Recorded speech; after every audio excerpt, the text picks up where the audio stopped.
Is it true that Chassidim don't consider Tisha B'av to be a day of mourning?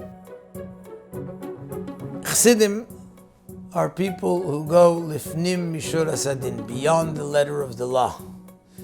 The foundation of going beyond the letter of the law starts from the law. It starts from halacha.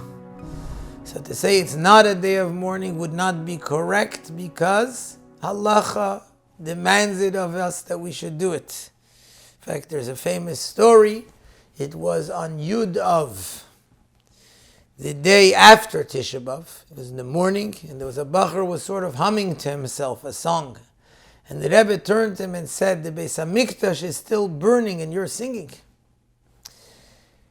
That's one side of the coin, and it definitely is part of the way it is. We know that the Gemara tells us, Kol HaMis'abel al Yerushalayim zeicha v'reya b'churbana. One who mourns Yerushalayim will merit to see, Bibinyana will merit to see the building of Yerushalayim. And yet, for Chassidim, the concept number one of Simcha was always an extremely important concept. There's a famous story of a person who came to the Alter Rebbe. He said to the Alter Rebbe, I saw a Chassid of yours who was crying on Simchas Torah, and he was singing on Tisha B'av.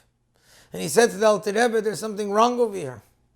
And he continued and said, Milsa, the Samar Kamimore Lesbe Mishum Lishna Bisha, that since I'm telling his master, I'm telling his Rebbe, so it's not called Lashon Hara. The Alter Rebbe explained the following. By Chassidim, we don't just do things for the sake of doing them, we try and do them with the full truth. Simchas Torah, this person was sitting and thinking about the Torah that he wants to rejoice with.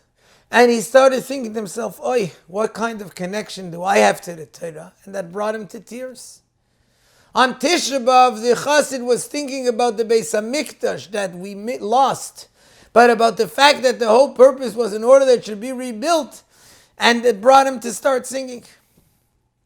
Chassidim in general always made an emphasis of keeping as far away as possible from atzvus, from depression, and even from meridos, from bitterness. So although we have to keep the laws of Shulchan Aruch that require certain laws of mourning, but nevertheless, in whichever way possible, will bring in joy. And not only that, we'll look at the purpose of Tisha B'av, which is more than just mourning and crying about something that was, but rather to do everything possible to build the Beis HaMikdash, which has to be done obviously with Simcha, because that's ultimately what we're looking at. Not keeping Tisha B'av, not crying Chas v'Shalom on Tisha B'av, but on the contrary, bringing immediately the coming of Mashiach and the building of the Beis HaMikdash.